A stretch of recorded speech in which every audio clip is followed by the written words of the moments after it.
नमस्कार, मैं सिमरन हुसैन और आप देख रहे हैं द इंडस न्यूज। क्या है 1932 का खतियान? 1932 का खतियान आखिर क्या है? इसे लागू करने के लिए बार बार आंदोलन क्यों होते हैं?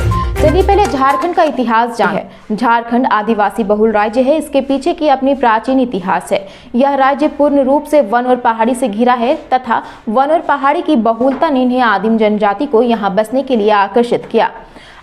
असुर, खड़िया और बिरहोर यहाँ के प्राचीन जनजाति थी। इसके बाद कोरबा, मुंडा, उरांव हो जनजाति का झारखंड में आगमन हुआ। बाद में कई जातियों का आगमन हुआ, जैसे मे, चोरो, खरवार, भूमिज तथा संताल थे। यहाँ सब जनजाति प्राकृतिक पूजक तथा जंगल जमीन के रखवाले माने जाते हैं। चलिए आखिर क्या है 1932 का विवाद? सिलसिलेवार तरीके से आपको बताते हैं। झारखंड और बिहार अलग होने के बाद झारखंड राज्य की स्थापना 14 नवंबर 2000 ईस्वी में हुई। तब से जितनी भी सरकारें आई उनसे 1932 खतियान लागू करने की मांग की गई। 1932 के खतियान को आधार बनाने का सीधा अर्थ है जिनके वंशज 1932 से है और उनका खतियान में नाम है, वही झारखंड के असल निवासी माने जाएंगे। उनका नाम 1932 के खतियान में आज भी है।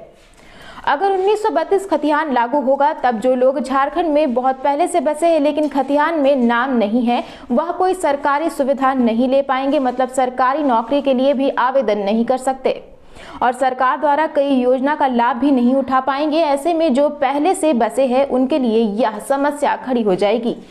इसके पीछे का इतिहास।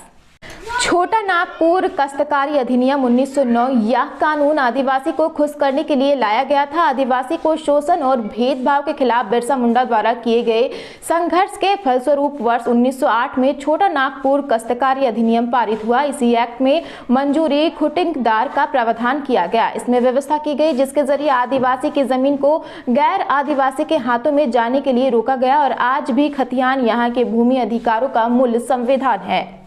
चलिए आते हैं राजनीतिक घटनाक्रम में।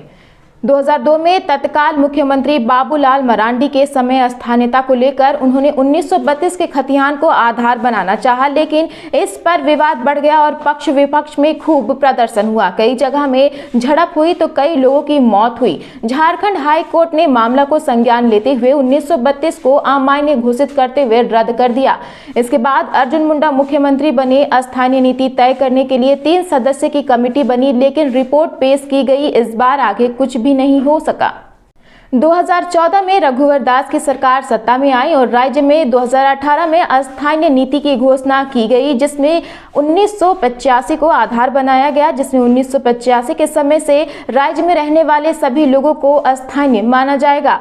2019 में झारखंड मुक्ति मोर्चा की सरकार बनते ही 1932 के खतियान की मांग तेज हो गई, क्योंकि झारखंड मुक्ति मोर्चा नेता और कार्यकर्ता 1932 के खतियान लागू करने के लिए प्रदर्शन और बयानबाजी बहुत ही जोर से, जब राज्य में भाजपा की सरकार थी तब झारखंड मुक्ति मोर्चा के सरकार बनने के लोगों ने 1932 का खतियान लागू करने की मांग तेज कर दिया, जिसमें कई राज्य में आंदोलन देखने को मिला। साथ ही साथ अस्थायी भाषा लागू करने के लिए और मगही भोजपुरी को हटाने की मांग भी की गई। ऐसे ही देश दुनिया की खबरों को देखते रहने के लिए बने रहिए हमारे साथ।